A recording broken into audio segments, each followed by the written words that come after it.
마가복음 4장 35절부터 41절까지 보시겠습니다.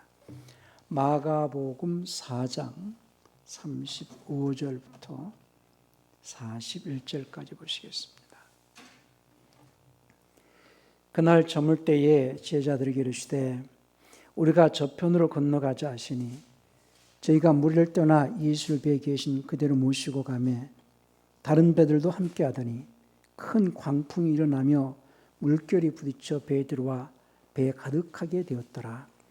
예수께서는 고물에서 배기를 베시고 주무시더니 제자들이 깨우며 가로되 선생님이여 우리의 죽게 된 것을 돌아보지 아니하시나이까 하니 예수께서 깨어 바람을 꾸짖으시며 바다더러 이르시되 잠잠하라 고요하라 하시니 바람이 그치고 아주 잔잔하여지더라. 이에 제자들에게 이르시되 어찌하여 이렇게 무서워하느냐 너희가 어찌 믿음이 없느냐 하시니 저희가 심히 두려워하여 서로 말하되 저가 누기의 바람과 바다라도 순종하는고 하였더라. 아멘. 오늘 설교 제목은 세파를 이길 수 있는 큰 믿음을 구하자라는 제목으로 말씀을 드립니다. 세상 파도를 이길 수 있는 큰 믿음을 구하자. 하나님은 은혜의 하나님이십니다. 하나님께서 은혜의 하나님이라 하시면 은혜라 하면 내 힘으로 내 능력으로 내 노력으로 할 수 없는 것을 값없이 대가 없이 거저 받았을 때를 은혜라 이렇게 표현합니다. 내 능력으로 도무지 할 수 없고 내 노력이나 내 열심으로도 할 수 없고 내 힘으로 할 수 없는 것을 값없이 해결받고 또 아무 대가 없이 받는 것을 내 문제를 정말로 아무 어떤 그 대가 없이 도움을 받는 것을 또 은혜라고 말하는데요. 하나님은 은혜의 하나님이시라 할 때에 우리에게 크신 은혜를 두 가지를 주셨다라면은 첫 번째가 대속의 은혜요. 그다음 구속의 은혜입니다. 그래서 우리가 믿음이 없을 때에는 그냥 모든 만물이 저절로 생겼다라고 생각을 하고 또 진화론을 믿었고 그렇게 또 교육을 받았기 때문에 그냥 평상시 있는 것이니까 햇빛도 우리가 그냥 받는 것이고 비도 자연현상으로서 우리가 때로는 비가 오는가 보다. 그리고 또 우리가 공기도 눈에 보이지 않지만은 이렇게 그냥 있는 거니까 이렇게 그냥 편하게 숨을 쉰다 이렇게 생각을 하는지 모르겠지만 그 모든 것들이 하나님께로부터 왔다는 사실을 우리는 이제는 인정을 하는 자들입니다. 그래서 하나님께서 만물을 창조하시고 그 모든 것들을 우리에게 주시면서 지배하고 정복하고 다스리고 식물을 삼아서 너희가 세상에 사는 동안에 이것들을 사용할 수 있도록 내가 만들어 놨으니 너희는 이것들에 주관하라 라고 창세기에서 말씀하셨거든요. 그래서 햇빛도 그분이 주셔야 되고 비도 주셔야 되고 공기도 주셔야 되고 모든 것들이 이 땅에 있는 모든 것들이 하나님께로부터 왔다라는 사실을 우리는 이제 믿는 거죠. 그것만 가지고도 우리는 너무 은혜를 받은 거예요. 만약에 우리가 수만 번 쉴 때에 이런 식만 내라 그러면 참 가난한 사람은 오래 못 살 것 같아요. 햇빛도 거저주시고 때로는 때를 따라서 늦은 비와 이른 비를 주시면서 농사일을 하나님께서 도와주시고 우리 생활하는 모든 것들이 그분으로 말미암아서 우리가 먹고 입고 마시고 우리가 이 땅에서 존재할 수 있는 환경을 주님이 허락하신 큰 은혜도 있지만은 그 은혜도 우리가 늘 기억을 하면서 살지만은 무엇보다도 예수님께서 우리를 위해서 십자가에서 죄를 담당하시고 죽으심으로써 우리가 마귀로부터 해방되었다는 사실입니다. 그리고 과거에는 하나님을 몰랐고 내 뜻대로 내 힘대로 내 노력으로 살려고 했던 우리가 이제는 하나님의 도움을 받으면서 하나님을 의지하면서 세상을 이길 수 있도록 하나님께서는 세상을 이기는 믿음을 선물로 주신다는 거예요. 그러니까 예수님께서 이 땅에 오신 것은 원래 그분은 하나님과 함께 하실 때는 하나님이신 분이시죠. 삼위 중 1위가 되시는 말씀님. 그래서 우리가 아버님, 말씀님, 성신님. 그래서 삼위는 한 하나님이시다.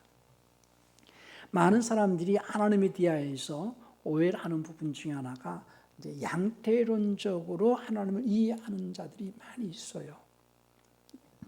그래서 신학적으로는 양태론이라고 표현할 때는 예를 들면 제가 교회에서는 목사지만은 집에서는 우리 어머니에게는 아들이고 우리 아들에게는 아버지고 이렇게 한 존재가 역할이 각각 이렇게 표현되어질 때를 양태론적인 해석이라는 거거든요. 그러니까 이제 물이 액체일 때는 물이지만은 기체는 또 수증기고 고체는 얼음이고 어떤 H2O의 어떤 그 존재가 손으로 잡혀지고 어떤 수증기로 어떤 액체로 이렇게 한 존재가 다양한 여러 어떤 것으로 해석되어질 때는 양태론적인 해석이라고 얘기를 하는 거거든요. 만약에 그렇게 해석이 되어지면은 하나님께서 예를 들어서 십자가에 돌아가실 때는 하나님 돌아가셨다 이렇게 죽었다 이렇게 말할 수 있는 거거든요. 또 예수님께서 이 나사로 무덤 앞에서 기도하실 때 아버지여 감사합니다 내 기도를 그러니까 본인이 이 땅에서 또 하늘을 떼고 이렇게 기도하는 것도 모순이고 그리고 겟세마네 동산에서 기도하실 때도 그 기도 아버지여 내 온대로 마옵시고 이런 것도 해석이 안 되는 거거든요. 그러니까 양태론적인 그런 이론으로 하나님을 이해하는 자도 많지만은 우리 교인들은 하나님은 아버님, 말씀님, 성신님 삼위는 한 하나님이시다. 한 하나님이시다. 유일하시고 한 하나님이시다.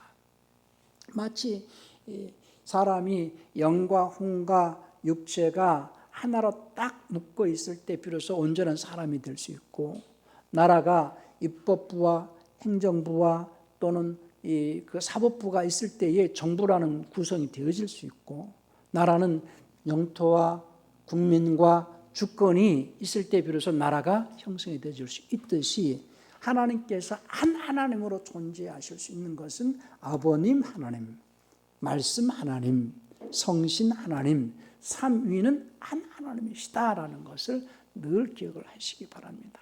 그 삼위 중에 1위가 되시는 말씀님, 그 말씀님께서 이제 아버지께로부터 보냄을 받았다 이렇게 표현을 하니까 말씀님이 처음부터 아들이라고 생각할 수 있게끔 사람들은 또 말한다는 거죠. 말씀님은 처음부터 아들이 아니고 말씀님은 그냥 말씀 하나님으로 존재하신 분이에요. 그러니까 하나님은 아버지 하나님, 말씀 하나님, 성신 하나님은 영 안에서 한 하나님이시다. 이렇게 이해를 하시고 말씀님께서 이제 아버지께로 보냄을 받았다 이렇게 얘기를 하니까 마치 말씀님은 처음부터 아들이다 이렇게 생각을 하는 자가 많은데 처음부터 아들이 아니라는 걸 제가 강조를 합니다. 지금 한국교회가 이런 어떤 그 삼위 하나님에 대해서 올바로 이해하지 못하니까는 아들은 영원 전부터 계신 것으로 오해를 하기 때문에 그것이 이제 하나님께서 말씀님을 통하여서 이루시고자 하신 그 하나님의 그 계획을 잘 설명을 할 수가 없거든요. 그래서 결국은 어떤 그 문제가 생기느냐면 적그리스도의 이론이 나타날 수밖에 없는 그런 이론으로 이제 귀결이 되어지는 거거든요. 그래서 요한일서 2장 22절에서는 아버지와 아들을 부인하는 그가 적그리스도다 이렇게 얘기를 하고 있어요. 그거 한번 볼까요? 요한일서 2장 22절에 보면은 거짓말하는 자가 누구냐? 예수께서 그리스도이심을 부인하는 자가 아니냐? 아버지와 아들을 부인하는 그가 적그리스도다 이렇게 말하는데요. 그러니까 아들은 처음부터 아들이 아닌데 처음부터 아들인 것 같이 얘기하면은 적그리스도의 이론이 되어진다는 거예요. 적그리스도의 이론이라는 것은 다른 말로 구원에 이를 수 없는 이론을 적그리스도의 이론이다 이렇게 말하거든요. 구원에 이르는 그 길을 방해하는 이론이 적그리스도. 그리스도의 이론이라는 것은 다른 말로는 구원에 이르게 하는 이론이고, 적그리스도 이론은 구원에 이르는 길을 방해하는 이론이고, 왜 그 내용이 이제 구원에 이르는 길을 방해하는 거냐? 이거는 굉장히 중요한 문제예요. 오늘 그 얘기를 하기보다는 저희가 늘 서두에 하나님은 삼위 하나님이시고 삼위 하나님 중에 일위가 되시는 그 말씀님이 이제 세상에 들어오실 때가 있었다.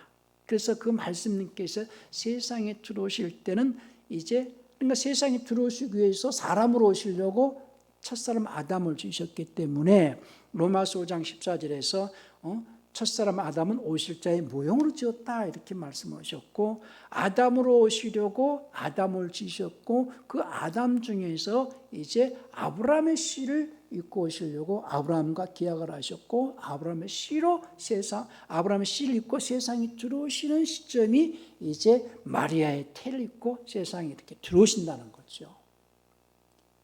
그러니까 처음 말씀님은 하나님과 함께 하실 때는 하나님이었어요. 근데 그 하나님이신 말씀님이신 그분이 이제 하나님께로부터 나오는 시점, 아버지께로부터 보냄을 받아서 나오는 시점이 있잖아요. 그래서 first begotten 이렇게 표현했습니다.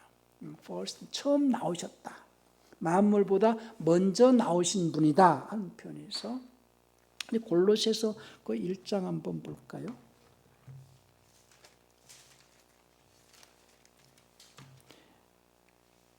골로새서 1장 18절인가요?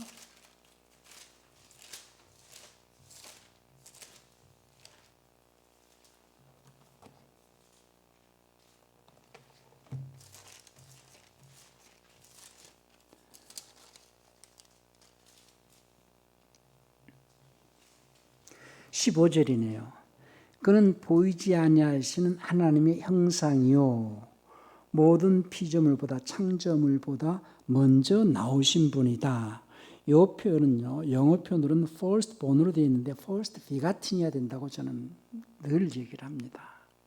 왜냐하면 만물보다 먼저 나오셨다라는 거예요. 그럼 first begotten이어야 되고, 18절에서는 그는 몸인 교회의 머리라 그가 근본이요 죽은 자들 가운데서 먼저 나신 자니, 여기는 first born이 맞아요. 근데 15절에서는 first begotten이다 할 때에 만물보다 먼저 나오신 분이다.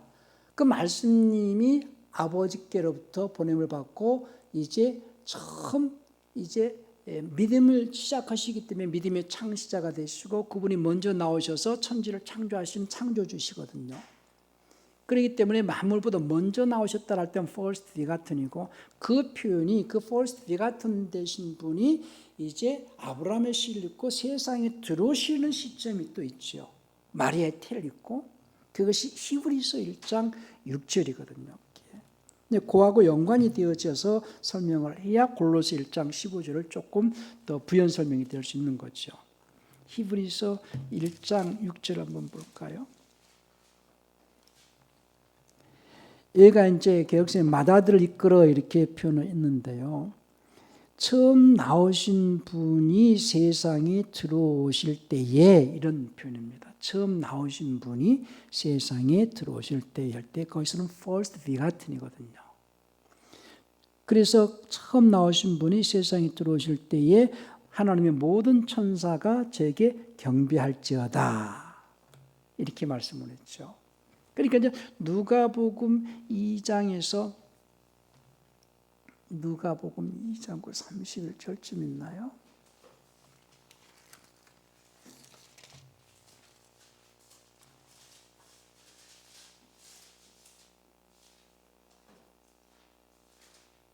마가복음 봅시다. 마가복음 2장인 것 같아요.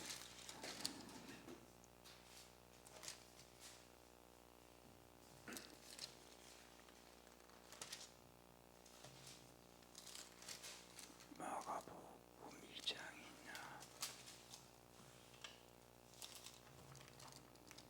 2장이냐? 누가복음 2장 맞네요. 누가복음 2장 10절부터 봅시다. 천사가 이르되 무서워 말라. 내가 온 백성에게 미쳐 큰 기쁨 좋은 소식을 너에게 전하노라. 오늘날 다윗의 동네에 저희를 위해 구주가 나셨으니 곧 그리스도 주시니라. 너희가 가서 강볼 사이 구유에 누인 아기를 보리니 이것이 너에게 표적이니라 하더니 호련히 허다한 천군이 그 천사와 함께 있어 하나님을 찬송하여 가로되 지극히 높은 곳에서는 하나님께 영광이요 땅에서는 기뻐하시는 사람들 중에 평화로다 하니라. 아까 히브리서 1장 6절에서 말씀하신 대로 처음 나오신 분이 세상에 들어오실 때 천사들이 찬양했다라는 히브리서 1장 그 6절의 말씀이 오늘 누가복음 2장 13절 14절 내용이거든요. 그래서 그분이 말씀님이신 그분이 아버지께로부터 처음 나오셔서 세상에 들어오실 때에 아브라함의 씨를 입고 마리아의 태를 통하여서 세상에 들어오실 때에 천사들이 찬양을 했고 그분이 이제 사람의 육체를 입고 오셨기 때문에 사람의 육체를 입고 오신 하나님 이런 표현이 이제 디모데전서 3장 16절이거든요. 이제 이런 문제 때문에 인성과 신성 문제 때문에 초대교회부터 논쟁이 많았어요. 그래서 바울은 디모데에게 논쟁의 여지가 없다. 하나님께서 육체 안에 오셨다라는 것을 강조했고 이런 논쟁이 있었기 때문에 이제 아리우스와 아타나시우스의 어떤 인성 신성 논쟁 문제가 많이 일어났었죠. 그것이 이제 지금의 이제 양성론으로까지 귀결 시켜 버렸는데요. 절대로 그 양성론을 가지고는 예수님에 대해서 설명하기가 어렵습니다. 제가 말씀드리는 것은 그 말씀 하나님은 삼위 중에 이류가 되시는 분이시고 그 말씀 하나님이 사람으로 오시려고 사람을 주셨고 사람을 주시고 난 다음에 아브라함의 씨를 입고 세상에 들어오실 때는 마리아의 태를 통해서 세상에 들어오셨고 그분이 사람으로 오신 것은 이제 그가 온 인류의 죄를 담당하시고 십자가에서 죽으심으로써 대속을 이루시기 위해서 죽으셨다. 대속을 이루시기 위해서 십자가에 죽으시고 대속을 이루시기 위해서 그가 사람으로 오셨다.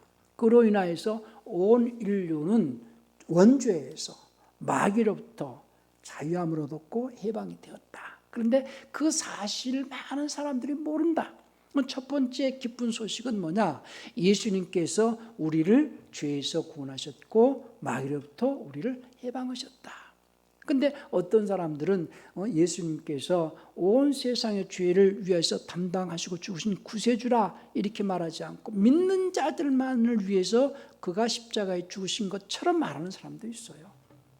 제가 늘 강조합니다. 예수님은 쉽게 해서 하나님께서 세상을 이처럼 사랑하셔서 하나님은 어떤 옹졸하신 분이 아니고 먼저 인류의 죄를 다 사해 놓으시고 믿어라 그 사실을 믿어라 하시는 분이지 믿으면 죄를 사해 주신다 이렇게 하시는 분이 아니라는 거. 조건을 먼저 거신 분이 아니다.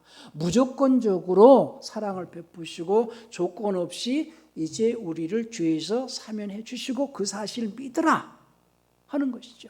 그래서 예수님이 우리를 위해서 십자가에 죽으셔서 우리 죄가 사면되어졌다. 원죄에서 사면되어졌다라는 것이 우리에게는 기쁜 소식이기 때문에 그것을 복음이라 한다. 그런데 그것이 1차적인 은혜고 1차적인 복음인데 그렇게 죄를 사해 주셨다는 사실을 믿는 자들에게 또다시 세상이 험하니까 이 험한 세상에서 너희가 세상을 이기며 살 수 있도록 내가 너희에게 믿음을 선물로 주겠다. 그러니 너희가 이제 나와라 하나님께 나와라 하고 부름받고 나온 자들이 교회다 그 말이죠. 그래서 우리가 찬송할 때에 부름받아 나사님 봄 이렇게 말씀을 찬양을 하잖아요. 어디서 부름받았느냐? 세상에 있던 자들이 예수님이 우리의 죄를 사면해 주신 사실을 믿고 하나님께 부름받아 가지고 나왔다는 거죠. 왜 하나님께서 부르셨느냐? 세상을 살아갈 때 어렵고 힘이 드니 너희가 세상을 이길 수 있는 능력을 얻고 너희가 세상을 이길 수 있는 힘을 주기 위해서 내가 너희에게 믿음을 줄 테니까 나오라 하는 거거든요.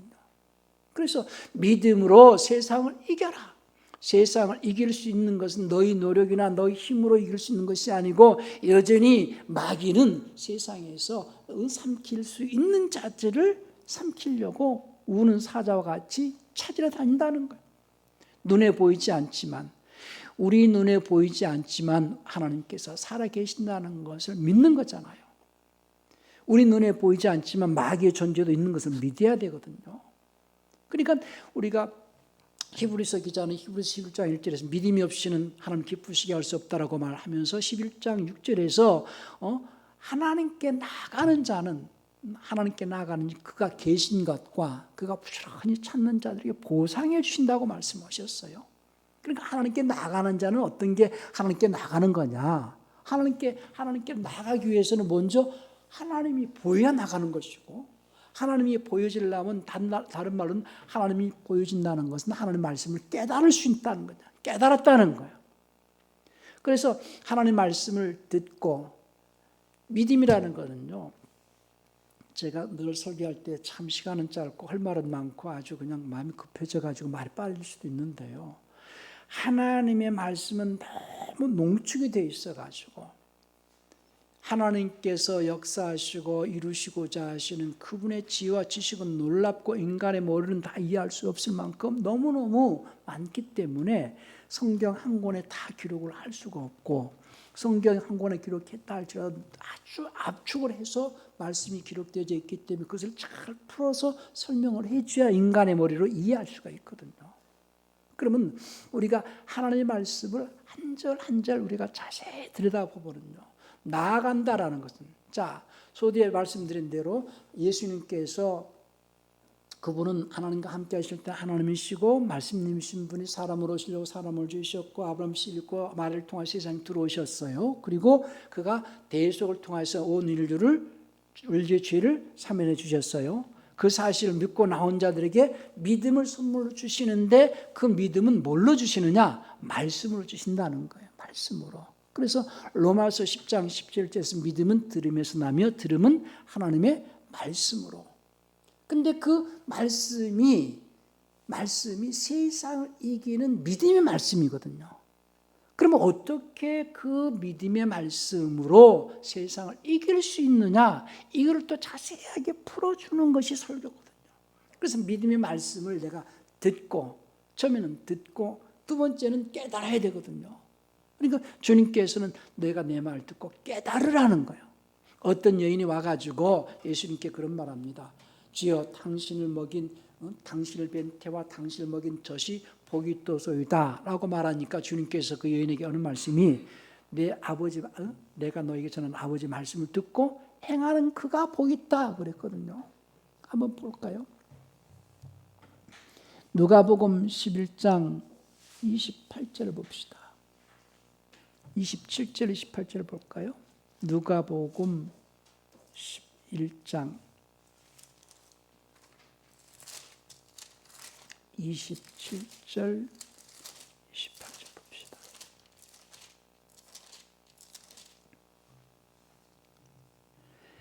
이 말씀하실 때 무리 중에서 한 여자가 음성을 높여 가로되 당신을 뵌 태와 당신을 먹인 젖이 복이 있도소이다 하니, 예수께서 가라사대 오히려 하나님의 말씀을 듣고 지키는 자가 복이 있느니라.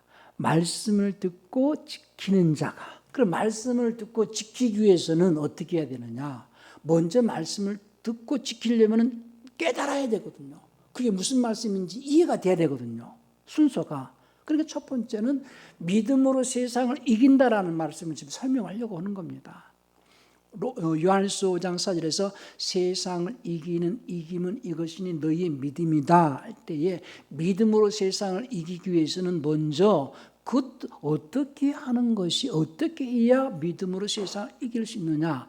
하나님은 우리에게 예수님을 통하여서 우리를 구원하시고 믿음을 선물로 주시려고 부르셨고, 그 믿음은 말씀으로 주시고, 그 믿음의 말씀으로 세상을 이기도록 하셨는데, 그 세상을 이기는 그 말씀을 내가 어떻게 사용할 수 있어야만이 그 세상을 이기도록, 세상을 이기면서 할 수 있느냐 하는 거예요.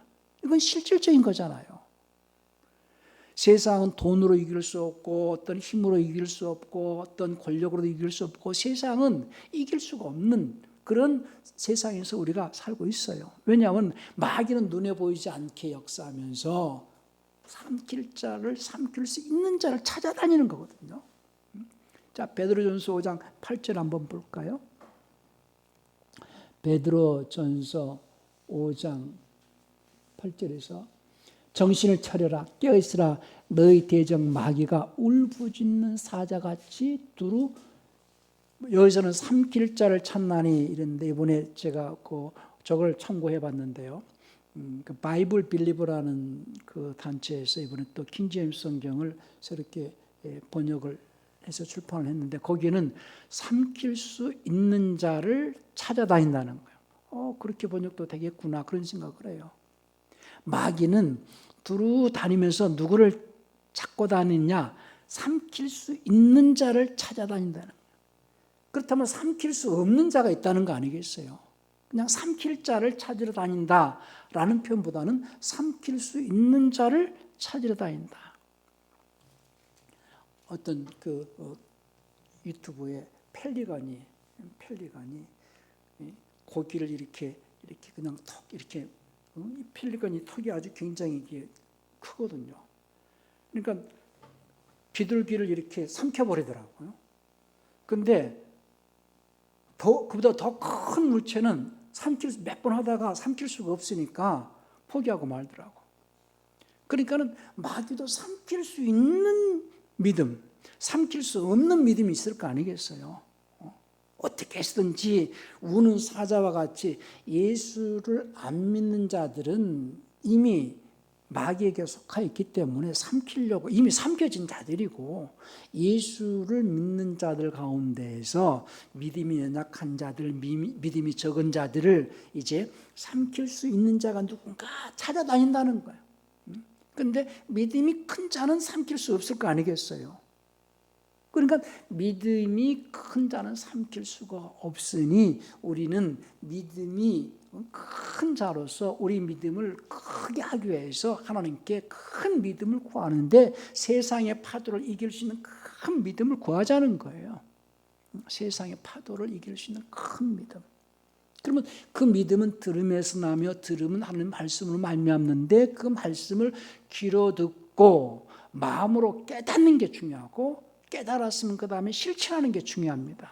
순서는 귀로 듣고 마음으로 깨달아서 실천하는 그 믿음 속에서 성령은 역사하시고 세상을 이겨나갈 수 있게 하신다는 거예요. 그래서 주님께서 또 무리에게 말씀하실 때에 내 말을 듣고 깨달아라. 마가복음 7장 14절에 한번 또 볼까요? 13절, 7장 13절, 14절 한번 봅시다. 무리를 떠나 집으로 들어가시니, 13절부터 봅시다. 너희의 전한 유전으로 하나님의 말씀을 피하며 또 이 같은 일 많이 행하느니라 하시고, 무리를 다시 불러 이르시되 너희는 다 내 말을 듣고 깨달으라.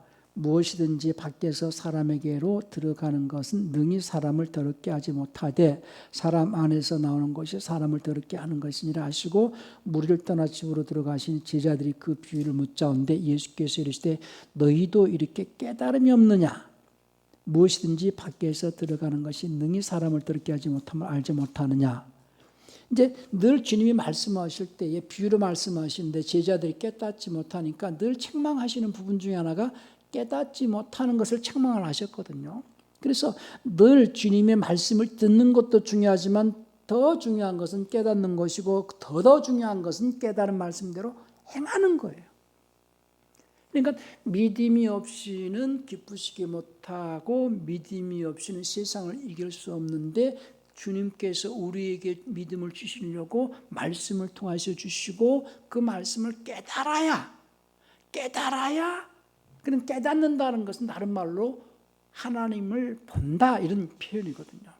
깨닫는 것은 빛이 들어오는 것이요, 그 깨달음으로써 빛이 들어오니 보이는 것이요, 어떻게 해야 할지를 내가 안다는 거죠. 이제 본다는 것은 어떻게, 어느 방향으로 나가야 될지를, 우리는 어디로 가야 할지 어느 방향으로 가야 될지는 모르는데 방향이 보인다는 거예요. 어떻게 해야 될지를 안다는 거예요. 그러니까는 나갈 수 있기 위해서는 보여야 되고 깨달아야 되거든요. 그래서 깨닫고 다음에 간다라는 표현은 순종한다는 거예요. 말씀에 순종한다는 거. 그래서 히브리 11장 이렇게 하나님께 나가는 자는 이렇게 표현하는 것은요, 나간다는 것은 순종을 말하는 거예요. 그건 순종하기 위해서는 깨달아야 되거든요. 보여야 되거든요. 말씀을 듣고 깨닫는 것은 본다는 것이요, 깨달았으니 이제 순종한다는 것은 나아가는 것이요, 나아가는 것은 그분을 만난다는 것이요, 그분을 찾았다는 것이요.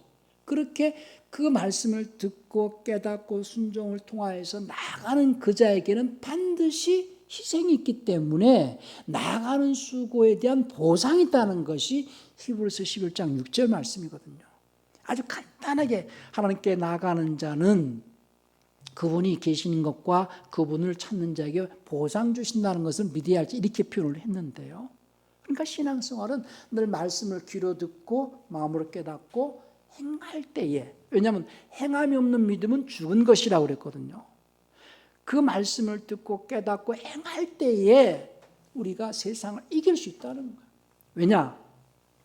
그렇게 행할 때에 내가 마치 제가 어렸을 때에 운전할 때 우리 아들이 2살 되기 아들이 늘 아버지 운전한다고 아버지 앞에 와가지고 핸들을 잡고 있으면은 자기가 붕붕 입으로는 붕붕해서 차가 가는 것 같지만 실질적으로 뒤에서 내가 발로는 악셀이라도 밟고 있고 핸들은 내가 쥐고 있고 하듯이 실질적으로 내가 행하는 것 같지만 내가 행할 때에 내 배 위에서 주님이 역사하신다는 거예요. 행할 때에 눈에 보이지 않지만, 그러니까 우리가 하나님의 말씀을 귀로 듣고 마음으로 깨달아 행함으로써 우리를 삼키고자 하는 마귀를 이길 수 있고 감히 마귀를 삼키려고 하지도 못한다는 거죠. 그래서 자기 자신이 그 말씀을 듣고 깨닫고 행할 때에 자기를 지켜낼 수 있는 그 믿음으로 세상을 이겨내라는 거예요. 그 믿음을 내가 너에게 줄 테니 너희가 나오라는 거거든요. 뭘로 주시느냐? 말씀으로. 자, 오늘 본문으로 들어갑니다. 이게 전부 비유로서 이제 우리에게 보여주시는 사건인데요. 이제 주님과 함께 제자들이 이제 배를 타고 건너편으로 건너갈 때에 이제 바람이 불고 풍랑이 일고 물결이 막 일으니까 막 배에 물이 들어오고 막 빠져나갈 것 같으니까 제자들이 자기들 힘으로 하다가 누구를 깨웁니까? 주님을 깨우는 거예요. 그러니까 처음부터 주님을 깨우든지 아니면은 그냥 주님이 계시니까 그냥 우리도 주님이 주무시는 것 같이 편안하게 있자, 바람이 어떻게 할 수 있겠냐 이렇게 하는 것이 아니라 주님은 뒤에서 주무시고, 우리 신앙생활이 주님을 주무시게 하지 말고 주님을 깨워야 되는 것이 신앙생활이고, 기도는 주님으로 일하시게 하는 거잖아요. 늘 깨워서. 또 주님과 함께 하는 자라면은 두려울 것이 없다라는 거예요. 그래서 주님을 깨우니까 주님께서 내가 너희와 함께 있는데 왜 이렇게 너희가 무서워하느냐, 믿음이 적은 자들아, 그러시면서 이제 바람을 꾸짖고 풍랑을 꾸짖으니까 바람과 풍랑이 잔잔해졌다는 얘기예요. 그것은 이 그리스도인들의 세상 풍파, 세상 풍랑, 세상 물결에 두렵고 또 겁을 먹을 때에 주님이 함께 하신다는 것을 믿는다면은 두려워하지 말라는 거거든요. 그러니까 그런 세상 풍파를 이길 수 있는 담대한 믿음을 구하라는 거예요. 주님은 뭐를 늘 기뻐하시느냐? 믿음 있는 자를 보시고 이렇게 표현하시면서 역사하셨거든요. 믿음을 기뻐하시고, 어떤 백부장이 그 종을 고쳐달라고 주님께 부탁할 때에 내가 고쳐주마 하고 같이 가자 할 때에 주여 우리 집에 내가 들어오신 걸 내가 감당할 수 없으니 그냥 말씀만 하십시오. 내 수하에도 종이 있어서 이들 하라면 하고 저들 가라면 가고 합니다. 그냥 말씀 한마디만 하십시오. 그럼 내가 그 말씀이 이루어질 걸 믿습니다. 그러니까 주님께서 하신 말씀이 이스라엘에서 이만한 믿음을 보지 못했다. 그러니까 그 믿음대로 된다는 거예요.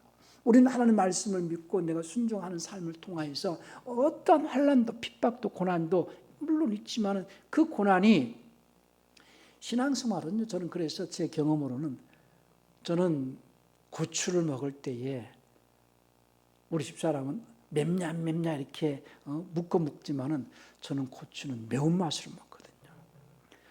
꿀은 단맛으로 먹고요. 소금은 짠맛으로 먹고요. 깨는 고소한 맛으로 먹고요. 신앙생활은요, 예수를 믿는 것 때문에 받는 고난과 핍박과 시련, 그 맛이 있거든요. 예수님을 믿고 예수님을 따르는 자의 삶 속에서는 반드시 핍박도 있고 궁핍도 있고 시련도 있고, 그런데요, 그걸 갖다 즐거운 마음으로 한번 핍박도 받고 즐거운 마음으로 고난도 겪고 그 속에서 주님과 함께 이 제자들이 지금 풍랑이 막 있는 것, 주님과 함께 있으면 풍랑을 당했잖아요.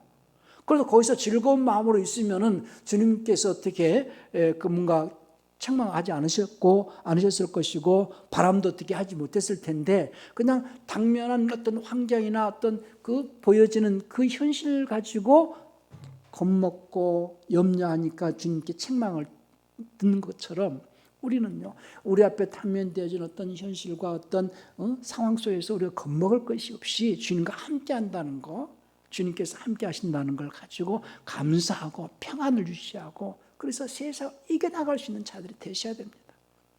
어떤 스로보니게 여인이 또 와서 얘기를 해요.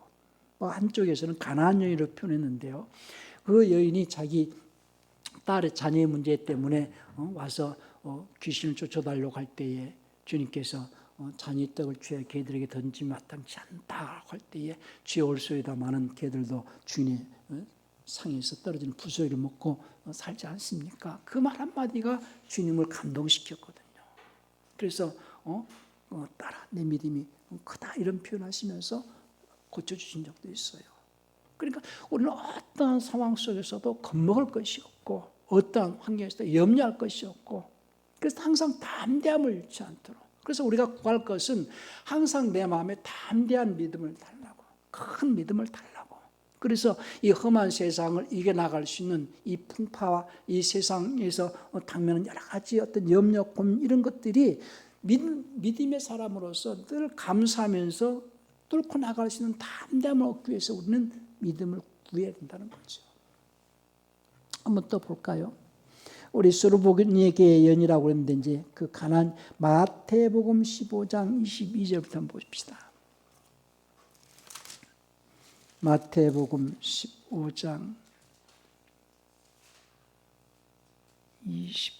22절에서 가나안 여자 하나가 그 지경에서 나와서 소리질러 가로되 주여 주 다윗의 자손이여 나를 불쌍히 여기소서, 내 딸이 흉악히 귀신 들렸나이다 하되, 예수는 한 말씀도 대답지 아니하시니 제자들이 와서 청하여 말하되 그 여자가 우리 뒤에서 소리를 지르오니 보내소서.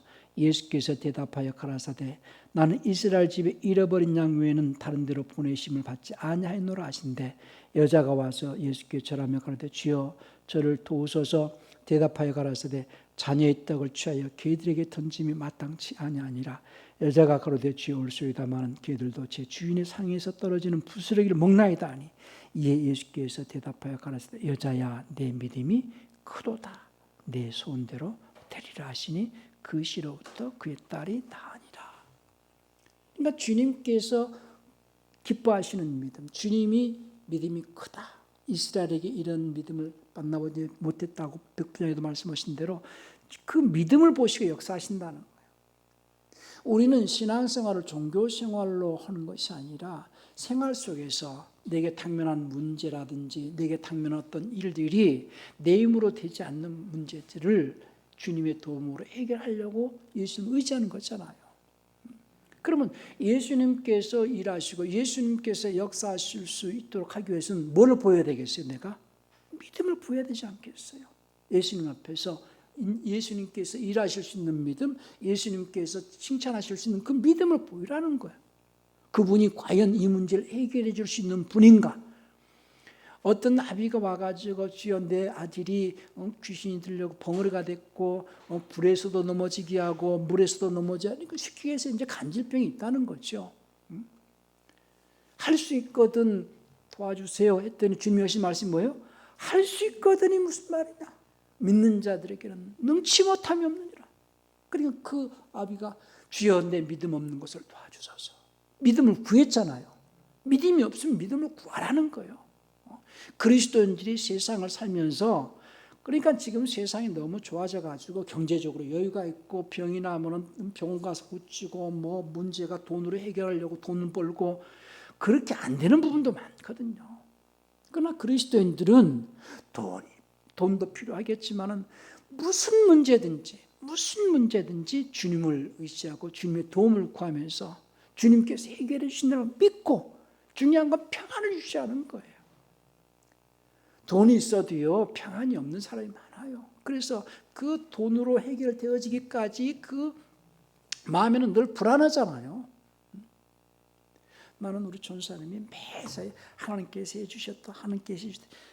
저렇게 믿음이 어쩔 때는 다른 사람이 볼 때는 조금 듣기에 좀 뭐해도요, 주님 들으시기에는 그래, 너가 매사에 나를 그렇게 인정하고 매사에 나를 의지하는구나, 그럼 내가 해주지, 그러실 것 같아요. 그러시는 것 같고, 매사에 말끝마다 주님이 해주셨다고 그러고 목사님 기도해 주셨다고.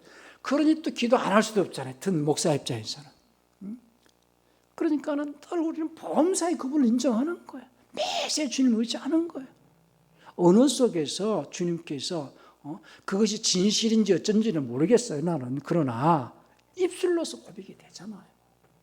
매사에 주님을 의지하고 범사에 그분을 인정하고 늘 감사하고, 그러니까 주님께서 늘 지켜보시는 거예요.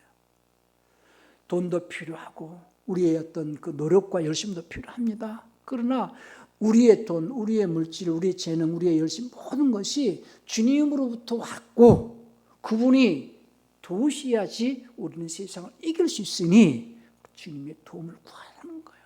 믿음을 구하라는 거예요. 세상을 이길 수 있는 큰 믿음을 구하라는 거예요. 보세요.